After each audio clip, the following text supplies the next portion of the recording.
The Joylet Club Part 2. Part 2 of the Joylet Club begins with Lena St. Clair attempting to open a twice locked door when she was younger. After succeeding, she falls headlong into a cellar, but is quickly caught by her mother. After this event, Lena begins to see horrible things for no apparent reason, things that aren't there. One day, Lena's family moves to a richer neighborhood with a slanted sidewalk. Her mother is not happy with this transition because she feels things are now out of order. A few months later, she gives birth to a premature baby who dies later that night. Lena's mother is now traumatized and forever changed by this experience. She rests for entire days and forgets the things she could once vividly remember. Chapter 2 tells the story of Rose Sue Jordan, whose marriage is about to end. She continues to be in a relationship with Ted, now her fiance, despite her mother's wishes since he is not Chinese. Rose moved into his apartment and they were mostly happy for the first few months of their relationship. Later on, however, Ted begins to decide where to go, what to buy, and when to do it since Rose prefers to ignore the world around her and leave everything up to Ted. They start to argue and eventually decide to get divorced.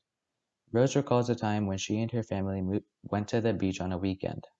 She was supposed to watch over her little brother, Bing, because he was only 4 and could not swim.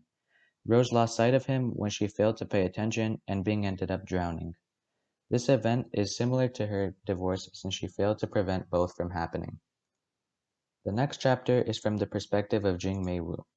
She looks back on the time when her mother tested her on a wide range of skills, expecting her to be a prodigy in at least one of these subjects. One of the skills that she was tested on was her ability to play the piano.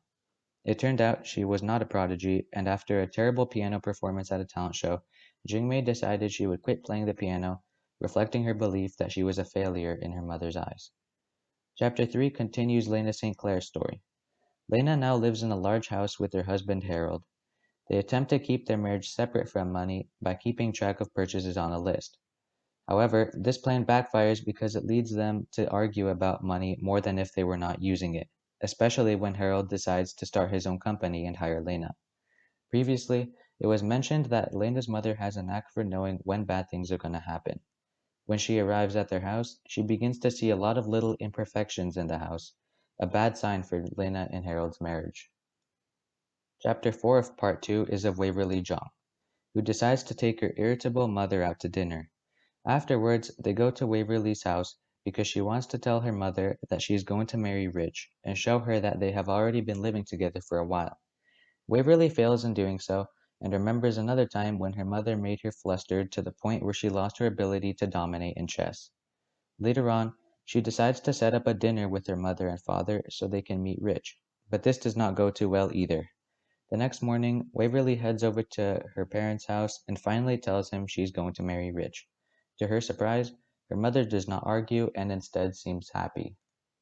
The next chapter continues Rose Sue Jordan's story. She just got a divorce from Ted and has been living on her own for a few months now. A few weeks ago, she received a $10,000 check and divorce papers from Ted to end their marriage once and for all. However, Rose refuses to cash the check and does not sign the papers. Ted decides to meet Rose and question her on why she has not done anything.